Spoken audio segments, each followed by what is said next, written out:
Meron tayo. Na sinasabi ko. Yun to let you de set out.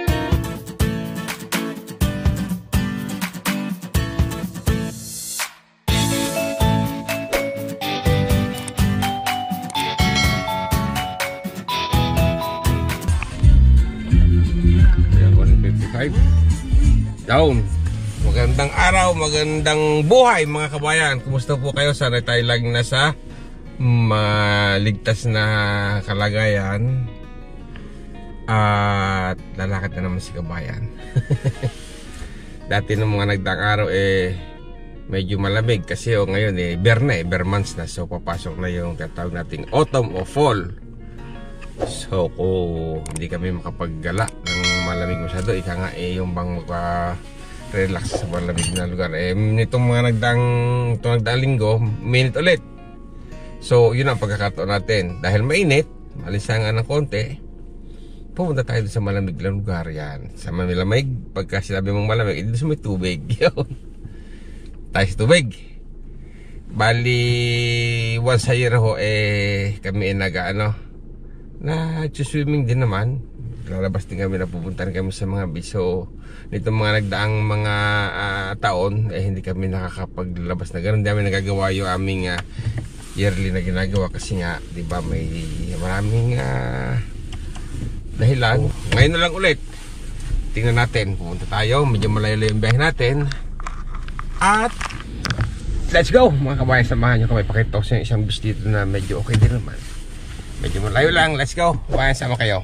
Daling ko kayo doon sa tubig. Ayan mga kabayan, tuloy tayo ng biyahe. At saka pala, bago ko makalimutan, shoutout sa iyo kabayan, yung mag-asawa na namit natin dyan sa simbahan sa Rigo. Yan, si kabayang Ed at Arlene. Kumusta kayo? Shoutout sa inyo. Sana tayo minsan magkasama ng pamamasyal. So may San Pascual. Oo, sa Leia. Doon. Doon kami. Taga doon kasi yung aking asawa ng isang Sadong na rin, piludet na rin amin. Dami na rin tao. Lahat tagaroon kami. Hindi na rin kami makakuha ng pwesto pagka summer. Pero ako, bihira naman kasi ako sa amin ako yung sa Maynila naka-base. Nakita ko yung vlog mo na sa Nandi Bellevue. Ang tagal na namin dito sa Montreal. Hindi pa kami nakakapunta doon. Yung first time kami nakarating kahapon. Ano niyo po? Anong pangalan niyo po? Ed, ito si Arlene. Ay, salamat to. Subscribe. Ayun. Shoutout sa taga San Pascual at saka Tanawan. Yung. Sige, salamat kabayan ha. Salamat po.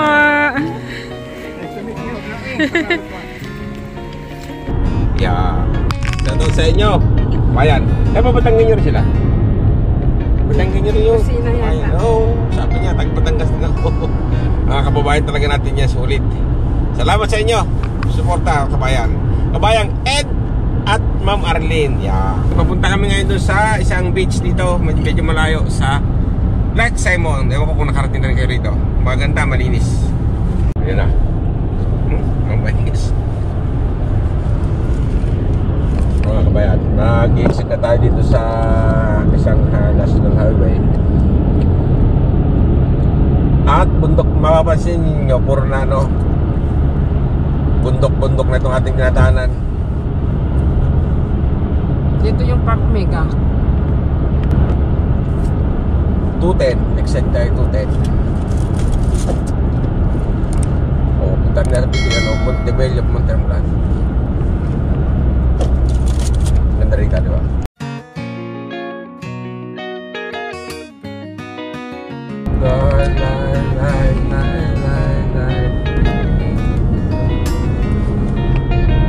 Mag-exit na tayo. Meron din ditong yung parang zoo. Puro puro jeep po. Park Omega. Nag-off-road din yan. Ayun Park Omega. Ito na yung kanilang bayan. Hindi, diretso pa. Baka $1 lang. Pero na lang kung nag-ano. Ito yung pala siya pupunta puro lalaki.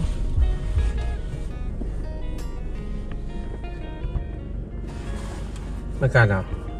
I don't know. No idea. Kasi dati $8 siya.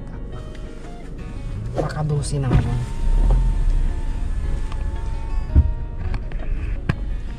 Good morning. How much? 2 only.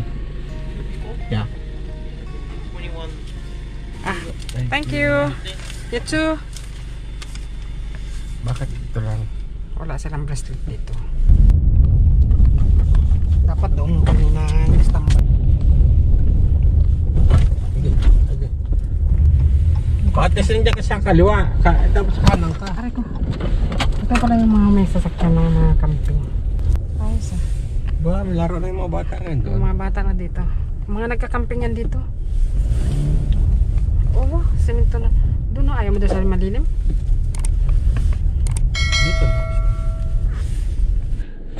Ay, salamat. Nakarating din.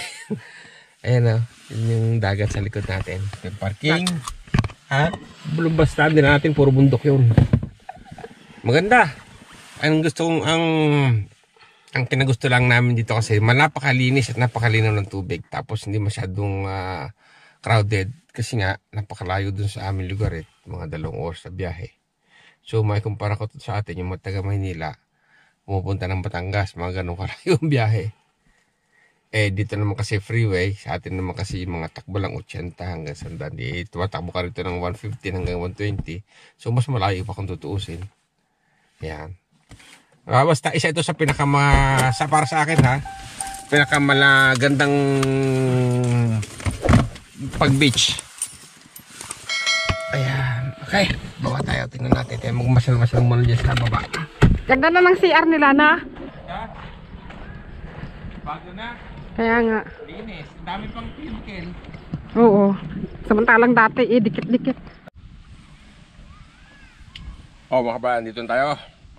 Almusal muna. Dinapay kami noodles. Sutanghon.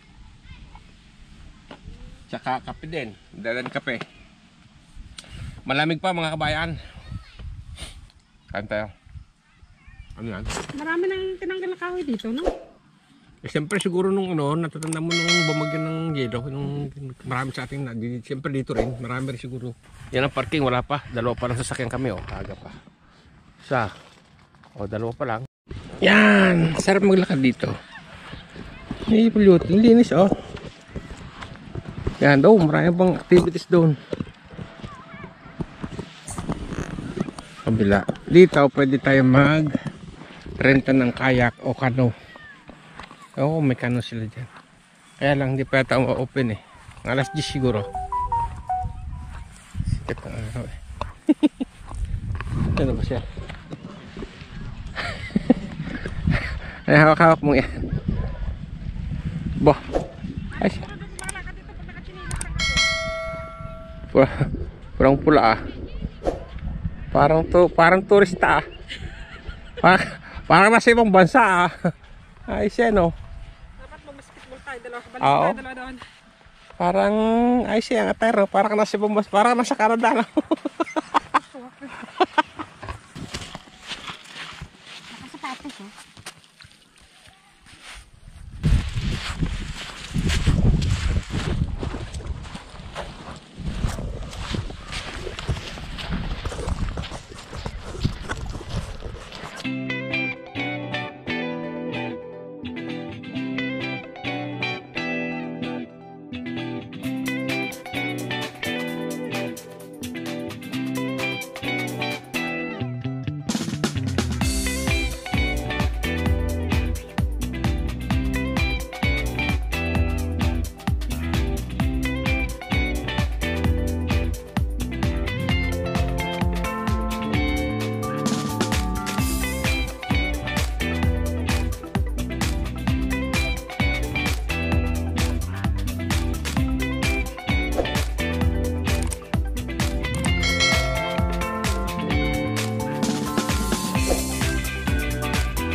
offer a potato pavilion to Lejo de 10 hours to 7:30.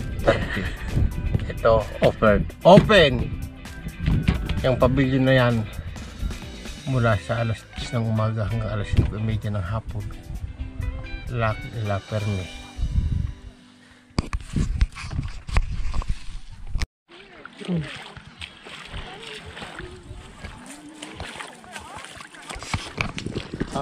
Ano sabi mo kanina? Mas masarap pa nung maglakad dito. Kasi dyan napasok yung buhangin sa paa mo. Hindi ko talas tubig yung lakad. Naghahanap ka baka may isda? Wala yan isda dito. Ito mga kabayan, yung mga ganitong tubig sa amin lake.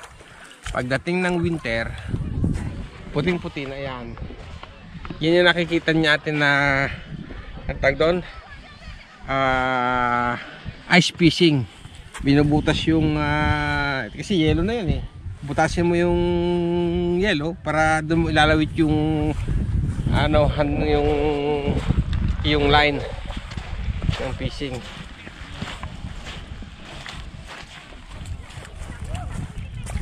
Ano lasa nito ga? Dagat? Dagat. Tinikman ko maalat eh. Sige, maalat. Kasi amoy dagat eh. Oh, di amoy pag amoy dagat, hindi alay dagat yan. Ayan, isda oh. Ay, hindi. Balahibo pala. Ang galing ng isda dito may balahibo. Siguro yung ibon dito may palikpik. Ayos ka talaga. Sabi mo isda may balahibo. Galing. Kaya siguro yung ibon dito may palikpik. Sabon.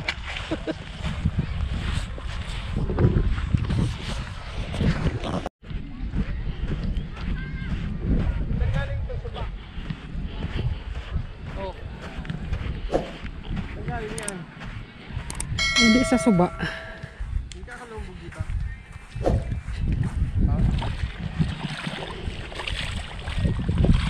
Lagos, saan ka galing ka? Kasi dyan yan eh. Dito oh. Saan na po ako saan galing? Wala hindi, doon pa oh. Hindi tayo dumaan, halika.